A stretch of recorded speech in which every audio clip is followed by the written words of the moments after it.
GO 317 బాధితులకు న్యాయం చేయాలని హైదరాబాద్ హెచ్ఎండిఏ మైదానంలో అంబేద్కర్ విగ్రహం ముందు ఉద్యోగ ఉపాధ్యాయ ఐకాసా ధర్నా నిర్వహించింది.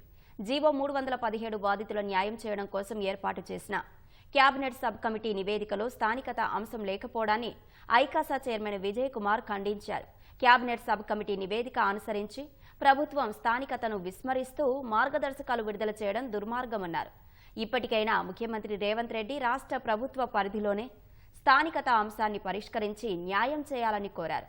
ఉద్యోగుల ఆందోళనకు మద్దతు పలికిన పీసీసీ అధికార ప్రతినిధి హర్షవర్ధన్ రెడ్డి 317 బాధితుల సమస్యలపై ముఖ్యమంత్రి 2 గంటల సమయం ఇవ్వాలని కోరారు.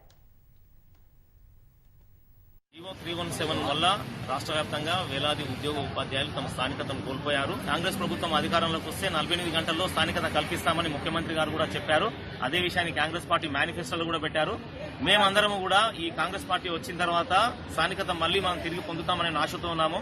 కేబినెట్ సబ్ కమిటీ తన రిపోర్టులో స్థానికత విషయాన్ని చేర్చకపోవడం తీవ్రంగా మమ్మల్ని నిరుత్సాహపరిచింది. ముఖ్యమంత్రి గారు చొరవ తీసుకోవాలి.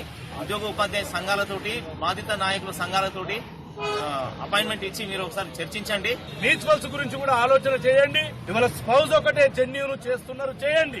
కానీ అన్నిటికంటే మించి కేబినెట్ సబ్ కమిటీ ఉద్దేశం 317 మేము రద్దడగడం లేదు. స్థానికత కోల్పోయిన వాళ్లకు మళ్లీ స్థానికత ఇవ్వండి.